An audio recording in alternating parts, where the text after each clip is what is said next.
Hello. In this module, we're going to be talking about geometry and measurements. All right, so measurements. There are different types of measurements, as we can see over here, all these different shapes.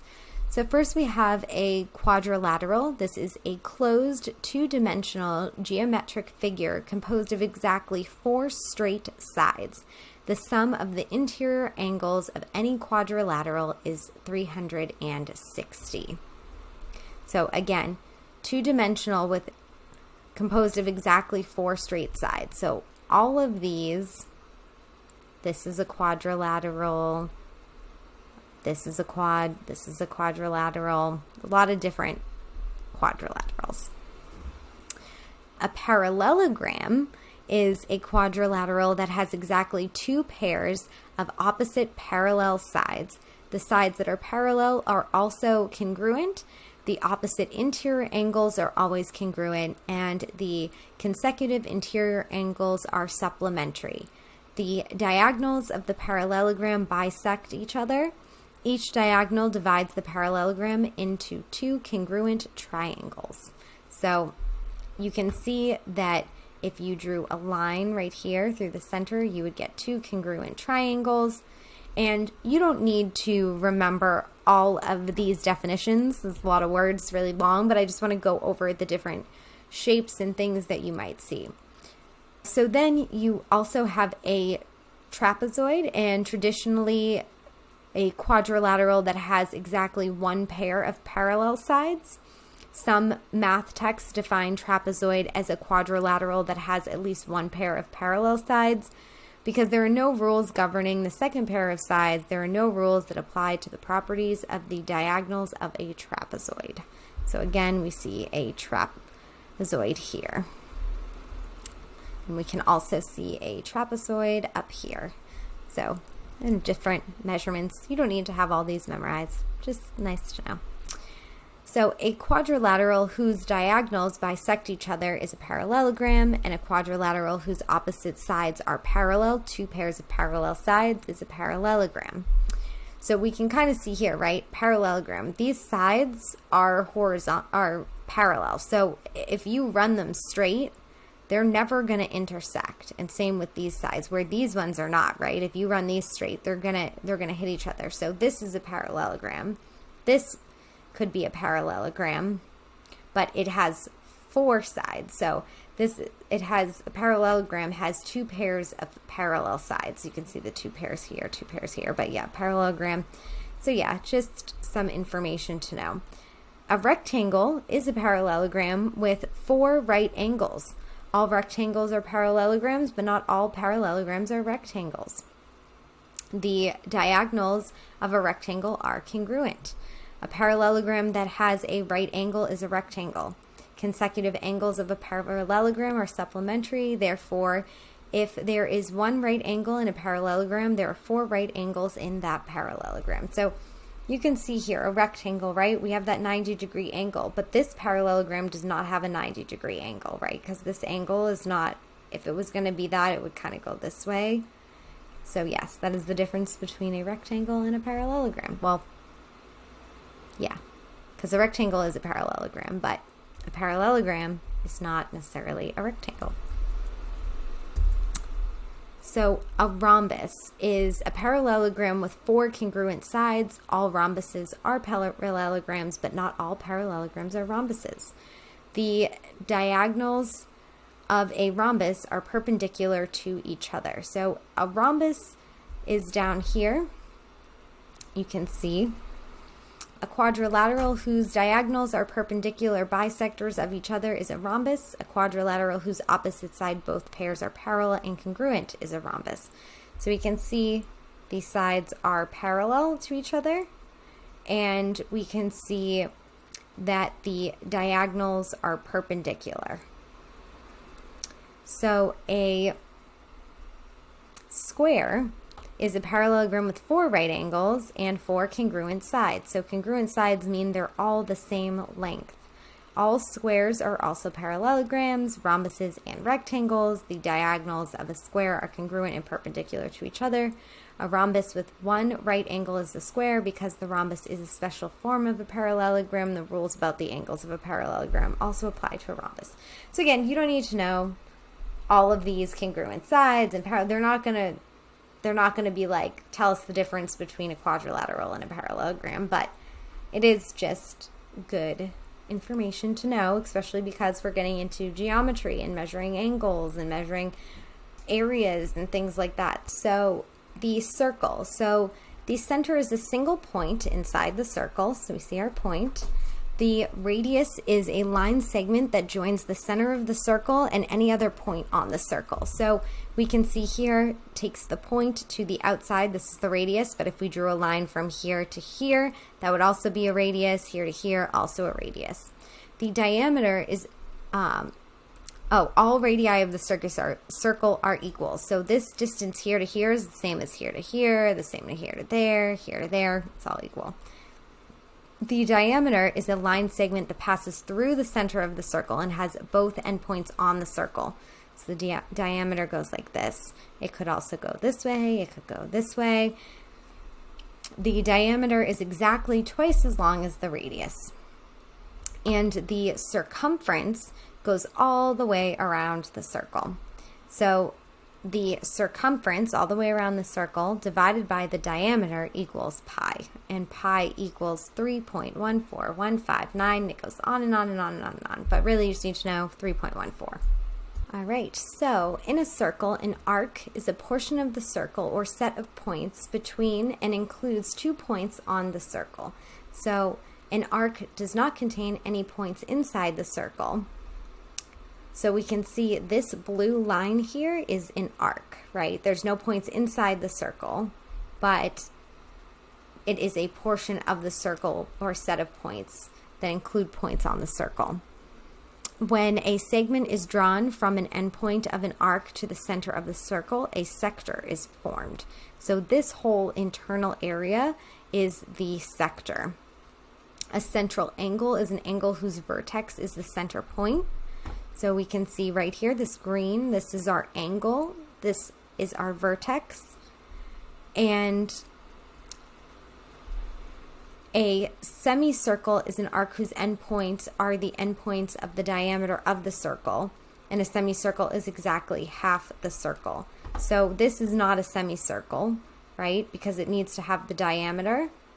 Its endpoints are the diameter, so that would mean it goes from here all the way around to straight across because the diameter goes like this. And that would be a semicircle. So here are just some vocabulary words to get comfortable with. So a chord is a line segment that has both endpoints on the circle. So right here we have a chord, endpoint, endpoint, both on the circle. A second is a line that passes through a circle and contains a chord of that circle. So again, right here we have a second. We have our chord runs here, but this continues past. So it is a second. And a tangent to a circle is a straight line which touches the circle at only one point. So we can see tangent here touches the circle and then keeps going. And then we have our diameter and our radius. Some more points to know. An inscribed angle is an angle whose vertex lies on the circle and whose sides contain chords of that angle. So we have inscribed angles. So we have our vertex, which lies on the circle, because here's our circle, there's our vertex. And then we have the sides of the inscribed angle contain chords. So remember, chords have 2 endpoints on the circle. So chord, chord, chord, chord. So that's our inscribed angle. The portion of the circle intercepted by the sides of the angle is called the intercepted arc. So this is the portion of the circle that is being intercepted by these angles. So that's our intercepted arc. And the intercepted arc is exactly twice the measure of the inscribed angle. So this is exactly twice of our inscribed angle. A sector is the portion of a circle formed by 2 radii and their intercepted arc. So a sector is a portion of the circle formed by two radii in their intercepted arc. So that's going to be, this is our sector. Okay. So a sector is a portion of the circle formed by two radii in their intercepted arc, while the arc length is exclusively the points that are also on the circumference of the circle, and the sector is the entire area bounded by the arc and the two radii. So we just kind of covered this, but this slide, what's important is figuring out arc length and area of a sector. So over here is figuring out arc length, and over here is figuring out the area of the sector. And remember, this whole thing here would be our sector. And these are the equations. So this is the degree. So whatever this is, say this is 50 degrees or something, whatever the degree that is written here is on your practice problems when you're trying to solve this problem, that degree is going over 360, right? Because if you think the full circle all the way around would be 360, but our length, our arc here, is going to be just 50 of that. So 50 over 360 times 2 pi r. And r is going to be the length from this point at the center of our circle to the outside of the circle. So you would just plug, all you have to do is plug the numbers into this equation. Don't get intimidated by all these letters and make it feel like it's confusing. As long as you know this is the radius, these are your degrees, you're just plugging it into this problem. Don't worry about if it's measured in radians. It's not going to be. It would be degrees.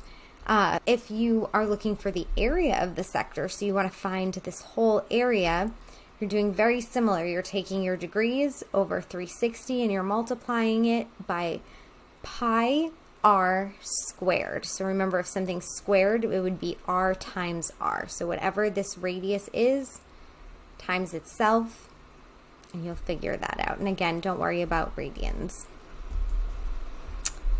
All right, so let's cover some geometry concepts. So the perimeter of a figure is the sum of all of its sides. If you think of when you see like military films or whatever, or security things, they'll be like, we're scouting the perimeter. The perimeter is the outside, okay? So the perimeter of a rectangle is its length plus its width. So if we think rectangle, right, if we want to find the perimeter, we want to find just the length of this outside. So we're doing its width by its length plus its width plus its length. So another way to do this is 2 times a plus b in parentheses with a and b. But you can also just add up all the sides. You just add them. So we're just doing perimeter now, so don't pay attention to this area. The perimeter of a square is, again, you're just adding all 4 sides. You can do 4a. So if you know this is 5 and it's a square, then you know 4 times 5 is 20. So the perimeter of this would be 20. If you are looking at a triangle, so a triangle has 3 sides, A, B, C, so its perimeter is going to be A plus B plus C. So if anything is, long of the short, if anything is asking you for the perimeter of a shape, you're literally just adding up the outside. You could have a crazy looking shape that looks like this. If you just know the length of all of those different points, you just add them up, and that's going to be your perimeter. Now, for a circle, it's a little trickier, right? Because you don't have sides of a circle. So the perimeter of the circle is called the circumference, and it's calculated as pi, so that's at 3.14, times its diameter, or 2 pi times its radius. Because remember, the diameter is twice as long as the radius. Okay. Now, the perimeter of a trapezoid is going to be A plus B plus C plus D. So that's what I said. It could be like some shape like this. As long as you're adding up each of the 4 sides, then you are going to get the perimeter. And the perimeter of a parallelogram is found by the formula 2A plus 2B, or P equals 2AB. But again, if this sounds confusing to you, all you have to do is just add all four sides. Perimeter, you're adding up the four sides. They want to know the distance of the outside of this shape. Now, if we're looking at the area, so the area is everything enclosed in the perimeter. So let's go back to that military thing, right? They're like, I'm scouting the perimeter. I'm scouting the outside. Now, somebody might say, we need to scout the full area. So that's everything enclosed, right? So if we look at this rectangle, our perimeter is adding up all of the outsides, but our area is going to be all of this in here. So in order to find the area of a rectangle, we are now doing the length times the height. So that can be A times B. So again, right here, area. Now, if we want to find the area of a square, it's the exact same thing. You take the side, whatever it is, could be S, could be A, and you're just squaring it. Remember, when we square something, we put it to a higher exponent. So if we're squaring something, we're just putting it to that higher exponent. So whatever the length of the side is, so A squared or S squared, whatever it is. The area of a triangle is half the area of a square. Because if you think about it, if you have two triangles and you flip one upside down, like say you have a triangle here, and then you do the opposite way here, it actually will make a square. So if we take the square and we cut it in half, we have two triangles. So the area is going to be 1/2 the length times the width. It can also be base times height. So you can do length times width or base times height. So 1/2 the base, whatever B is, and times height this way.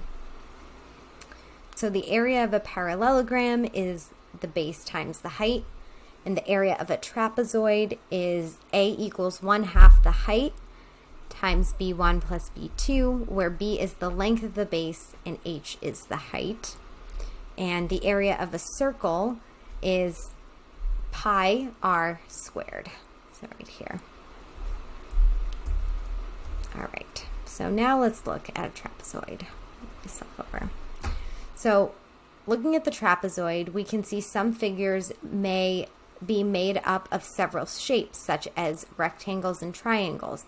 By dividing it into these separate shapes, we can then calculate the area of both the shapes and add them together to find the area of a trapezoid. So if we come over here, like here's a perfect example. Here's a trapezoid. So if we look at this, we can separate this into, we have a triangle, and we can have another triangle over here, and then we can have a square. So if we had these calculations, right, we know that this is 6 centimeters and this is 9 centimeters. So if we brought this little thing down to make another triangle over here, we would know that you have, so if we use this equation, which is A equals 1/2 times the height times the base 1 plus base 2.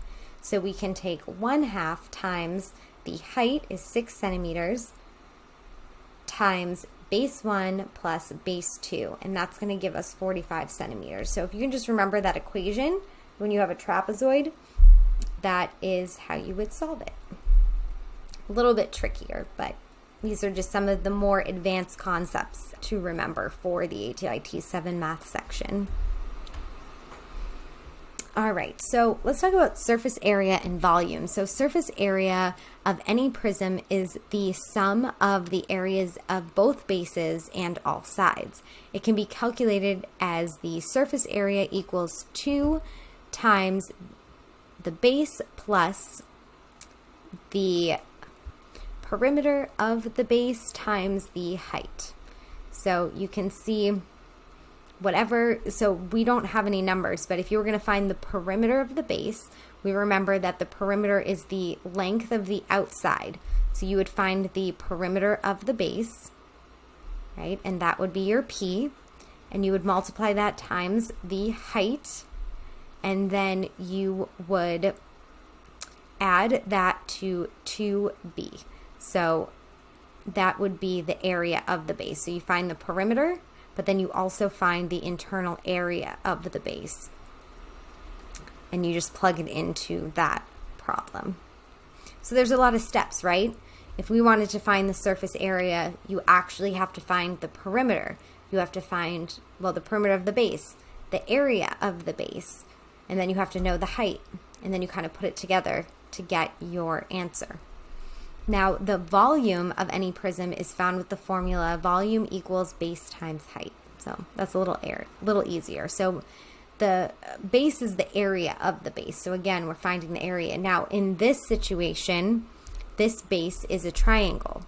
So that's going to be your 1/2 base times height. So, you would find your base and your height, and then you would get the area that way. So if we go back, so your triangle or your right angle, 1/2 base times height. So that's how you would find the area of the base. So these can be a little tricky, right? Multiple steps, having to remember multiple equations. So the surface area of a sphere can be found using the formula surface area equals 4 pi r squared, where r is the radius. And the volume of a sphere can be found with the formula volume equals 4 over 3 pi r cubed. Right? So, really, to calculate this out, you just need to remember the equation and know what r is. You can easily calculate it out. The surface area of a cube can be found by the formula surface area equals 6s cubed, and s is just the side. So whatever the length of the side is, you cube it and you times it by 6. And the volume of a cube can be found with the formula s cubed. So again, you just take the length of the side and you cube it. And to cube it, it is the length times the length times the length. So if the length is 4, it's 4 times 4, which is 16, and then multiply 16 times 4, and that would be your answer. So the surface area of a rectangular prism can be found by the formula surface area equals 2 length times width plus 2 height times length plus 2 width times height. So again, you just need to remember these equations and be able to plug them in for different problems. So the volume of a cube can be found using the formula length times width times height. So if we're looking at surface area, a nice way to think about this is if you unfolded this cube and then you were finding all of these different areas, right? Because it kind of unfolds. So, the easy way to do it is to just use this equation. But if you wanted to understand why, it's because when you unfold it, it looks like this. So you have your length times width. So if you look down here, there'll be one that has, so length times width, that's here, and there's 2 of them. So that's this one and this one. And then you're adding it to 2 height times length. So here's your height times length. So that's those 2. And then you're adding it to your 2 width times height. So that's these 2. So that's pretty much what that is. Okay, now your surface area and volume. So the surface area of a cylinder can be found by the formula surface area equals 2 pi r squared plus 2 pi r height. So the volume of a cube can be found with the formula pi r squared times height. So this is a cylinder. If we wanted to find the surface area, we're finding all of the area that is on the surface of this. So it's like this part and this part, not the inside, but like if you unfolded it like that last one. So to do that, you use this equation, and you would need to know what your R is and what your H is, but you just plug it in. If you want to find the volume, that's everything in here, you would just, again, need your radius and your height, and you just plug it in. So the volume of a cone can be found using the formula 1/3 pi r squared times the height. So again, you just need to know your radius and your height, and you'll just plug it into this equation. All right, and that is it for the geometry section. I know that it is a lot. All of the equations can really seem like a lot. I know it seems like a lot to remember all of the equations, but just keep doing your practice problems, possibly make some flashcards with the equations just to remember them. There really aren't that many. There's probably like 15. So, just making some flashcards and going through them. But again, if you can just remember the equations and like the difference between what's surface area, what's area. So surface area is on the surface, area is inside of like the whole area inside. If the volume is like filling up a cylinder, that whole inside, if you can just remember the differences between all of those things and what equations to use to solve it, you'll be in good shape. So just keep practicing. There's a lot of practice problems on the worksheets that will be really helpful, and you can take the quiz, and I'll see you in the next module. All right, bye.